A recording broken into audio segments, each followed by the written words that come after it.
பிரசன்னத்துக்கு போவோமா? எல்லாத்துக்கும் ஒரு பிரசன்னம் பார்க்கறதுக்கு ஒவ்வொருத்தருக்கும் ஒரு கேள்வி இருக்கும். அது நடக்குமா நடக்காதா அப்படின்னு நம்ம பார்க்கலாம். ரைட்டா? அவங்க நீங்க இப்பத்த கோச்சாரம் போட்டுக்கோங்க. இப்ப நீங்க அப்படியே ராசி சக்கரம் போட்டுக்கங்க. ரொம்ப எளிமையான எளிமையான பிரசன்னம் தான். நீங்களே உட்கார்ந்துக்கீங்க, நீங்களே பிரசன்னத்தை போடுங்க. நீங்க ஐயா உட்காருங்க, நீங்க பதில் சொல்லுவாங்க.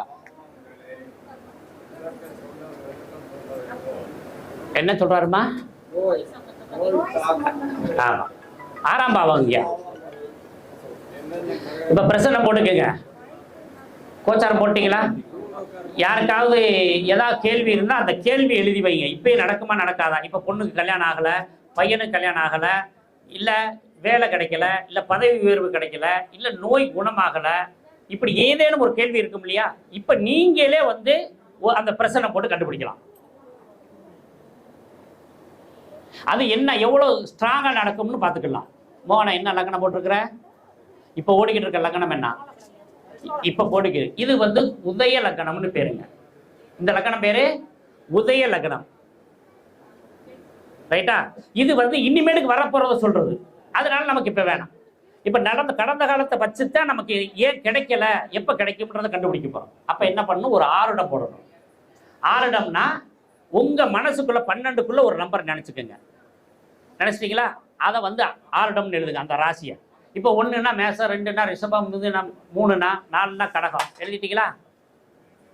இப்ப பாருங்க, நீங்க கேட்ட கேள்வியை அங்க 6 சொல்லும் பாருங்க. நீங்க என்ன கேள்வி கேட்டிருக்கீங்களோ அந்த பாவக அதிபதி அந்த 6 பாப்பாரு பாருங்க. அப்பதான் கரெக்டான பிரசன்னம். 6 அதிபதி பாக்குறாரா? கேள்வி கேட்கலாம். நீங்க எனக்கு எப்ப ஓகே மைக்கு வாங்குறாங்களோ அப்ப நான் கொடுத்துட்றேன். அதே நம்ம வாட்டில் பேசிக்கிட்டே இருக்கலாம். சாமிஜி எவ்வளவு நேரம் பேசலாம்? 5 நிமிஷத்துக்குள்ள முடிச்சிடலாம். 6 அதிபதி பாக்குறாருங்களா? நீங்க இப்ப என்ன 6 போட்டிருக்கிறீங்க? போட தெரியலையா? 12க்குள்ள ஒரு நம்பர் நினைச்சுக்குங்க. நினைச்சிட்டீங்களா? என்ன நம்பரு? 5. அப்படின்னா எத்தனாவது? என்ன ராசி? சிம்மம். அப்ப சிம்மத்தை போடுங்க. என்ன கேள்வி உங்களுக்கு? குழந்தை பாக்கியமா? திருமணம். ரைட்டா? இப்ப அந்த 6 சிம்ம லக்னத்துக்கு 7ஆம் இடம் தானே திருமணம் சொல்றது. எங்க போய் மறைஞ்சிருக்காரு? சிம்மத்துக்கு 7ஆம் இடத்துக்கு 8ல் போய் மறைஞ்சிட்டாரு. இப்ப நடக்குமா நடக்காதா? அந்த பொண்ணு வேணாம்னு சொல்லிக்கிட்டு இருக்கான். நீங்க நடந்தது ஒண்ணு இல்ல, அந்த பொண்ணு எனக்கு வேணாம்னு சொல்லிக்கிட்டு இருக்கான். ரைட்டா? உண்மைதானே? ஏன்னா அங்க போய் ஒரு லாக் இருக்குது. ஐடியா தெரிஞ்சிருச்சுங்களா? ரொம்ப எளிமையா போடலாம். ஐயா நீங்க சொல்லுங்க. 7 நினைச்சீங்க, கல்யாணம் ஆகணும். செவ்வாய் எங்க இருக்காரு இப்ப? ஐயா செவ்வாய் எங்க இருக்காரு? மிதுனத்துல இருக்காரு. ரைட்டா? அப்ப 9ஆம் இடம் பாக்கியத்துக்கு வந்துருச்சா? 7 கூடையில் 9ஆம் இடம் இருந்துச்சா? உங்க சொந்தத்திலேயே ஒரு பொண்ணு வரும். இப்ப உங்க சொந்தத்திலேயே வரும். ரைட்டுங்களா? அப்பா வழி சொந்தத்துல. ஆமா, பொண்ணு இருக்கா? தகப்பன் வழி சொந்தத்துல பொண்ணு இருக்கா? அமையல. இனி வரும். வந்துரு அப்படியே உட்காந்துக்குங்க. ஐயா புரிஞ்சா? 7ஆம் இடத்து அதிபதி 9ஆம் இடம் பாக்கியம் ஏறிட்டாரா? அப்ப அந்த பாக்கியம் கிடைச்சிருமா இல்லையா?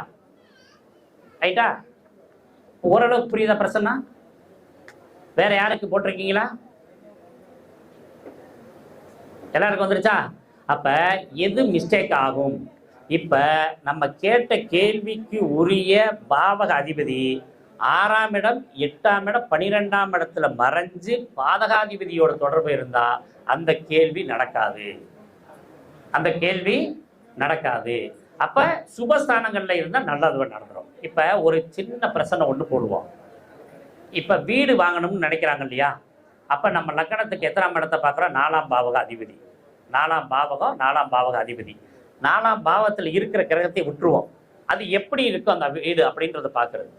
4ஆம் பாவக அதிபதி நட்பு வீட்டில் இருந்தா கட்டாயம் அவருக்கு வீடு கிடைக்கும்.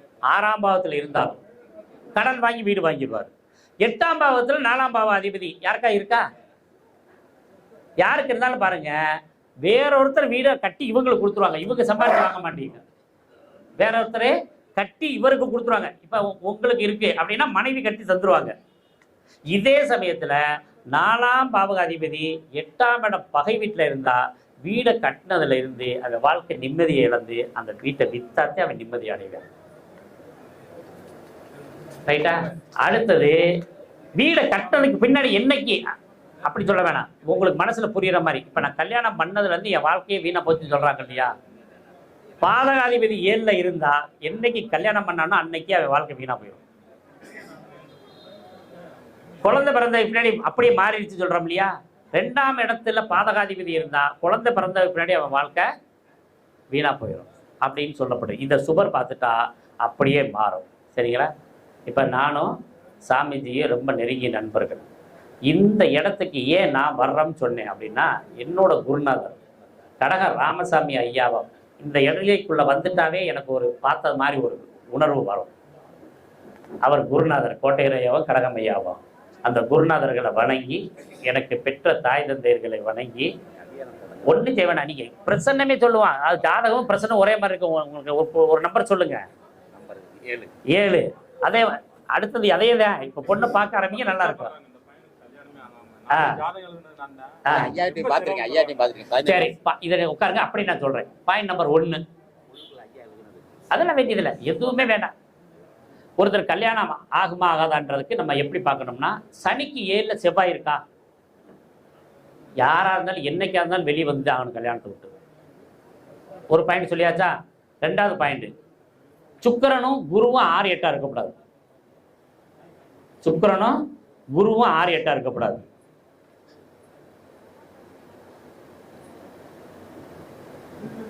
அடுத்தது, பெண்ணோட ஜாதகத்துல செவ்வாய் ராகுக்கு 3 டிகிரிக்குள்ள இருக்கக்கூடாது. ரைட்டா? பையனுக்கு சுக்கிரன் ராகு சேரலாம், ஆனா 3 டிகிரிக்குள்ள இருக்கக்கூடாது. சுக்கிரன் கிடக்கூடாது. ரைட்டுங்களா? இப்ப இறை அருளால உங்களுக்கு கல்யாணம் நடக்கட்டும். 2 பெரியவங்க குருநாதர்கள் இருக்கிறாங்க.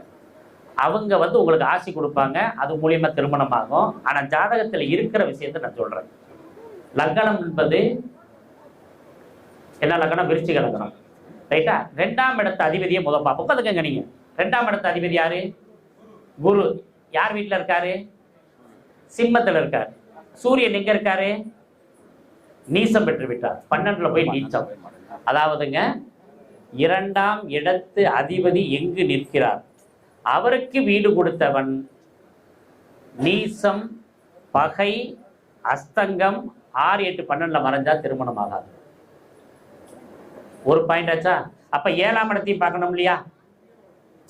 7ஆம் இடத்து அதிபதி சுக்கிரன். அதாவது விருச்சிக லக்னத்துக்கு 7ஆம் இடத்து அதிபதி சுக்கிரன் கன்னியில நீச்சம். நீசத்துக்கு வீடு கொடுத்தவன் யாரு? புதன் லக்னத்துல இருக்காரு. அப்ப புதன் லக்னத்துல வந்துட்டார் இல்லையா? அப்ப திருமணத்துக்கு வாய்ப்பு இருக்கு. ரைட்டுங்களா? அதாவது ஒருத்தருக்கு திருமணம் ஆகுமா ஆகாதா அப்படின்னு பார்க்கறதுக்கு இதை பண்ணலாம். அப்புறம் எப்போ திருமணம் ஆகும்? ஜனனகால சனி இருக்கும் ராசி. ஜனனகால சனி, சுக்கிரன், குரு இவர்கள் மூவரையும் ஒரு சேர பார்க்கும் நேரம் திருமணம் அமையும். குரு கோச்சார குரு. ஜனனகால சனி, சுக்கிரன், செவ்வாய், மன்னிக்கவும் செவ்வாய், சனி, சுக்கிரன் 3 பேரையும் கோச்சார குரு ஒரு சேர பார்க்கணும். ஆமா, கரெக்டா வக்கரமாகும் போதோ அல்லது நேர்நிலையிலே பார்த்துருவார். இது ஒரு பாயிண்ட் எடுத்துக்கலாம். ரைட்டுங்களா? அப்ப இப்ப இவருக்கு எப்படி இருக்குது? இப்ப கடகத்துல குரு இருக்காரு, இவரோடது வந்து மகரத்துல சனி இருக்காரு. அப்ப செவ்வாய்க்கு வந்து தொடர்புல இல்லை, சுக்கிரன் வந்து நீசமா இருக்காரு, தொடர்புல இல்லை. அப்ப கன்னியில சனி, அதாவது கோச்சார குரு வரும்போது சனியை பார்த்துடுறாரு, செவ்வாய்க்கு பக்கத்துல வந்துடுறாரு. அப்ப இன்னும் 11 18 மாசம் ஆகும். ரைட்டா? 7ஆம் இடத்து அதிபதி சுக்கிரன் வந்து பலகீனமா இருக்காரு இல்லைங்களா? அப்ப 2ஆம் இடத்து அதிபதி நல்லா ஞாபகத்துக்குங்க, 2ஆம் இடத்து அதிபதி நீசத்தினுடைய தொடர்பு இருந்தா காதல் திருமணம், காதல் திருமணம், காதல் திருமணமே. அல்லது இன்னொன்னு பாருங்க, 2ஆம் இடத்தில் யாராருக்கெல்லாம் நீசமாயிருக்க நல்ல ஜோசியரா வரலாம். குறை இல்லாத, அதாவது 2ஆம் இடத்தை நீச்சமானா குறையான வீட்டுல திருமணம் பண்ணணும். அப்படி பண்ணிட்டா திருமணம் உடனே அமையறதுக்கு வாய்ப்பு இருக்கு. சாமிகிட்ட ஆசீர்வாதம் வாங்கிக்கிங்க. ஜோதிடன் அனுமானிப்பவன், இறைவன் தீர்மானிப்பவன்.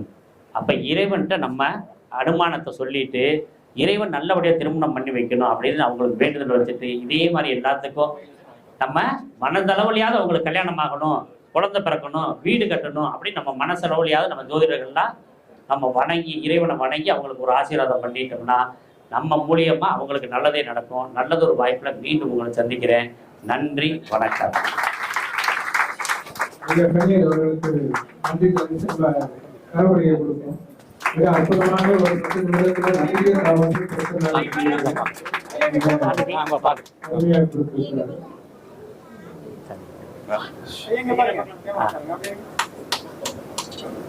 போட்டா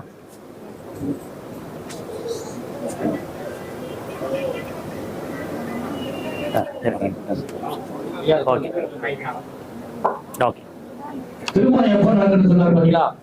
இது ஆணித்தரமான உண்மை. ஏன் அப்படின்னா தாமத திருமணம்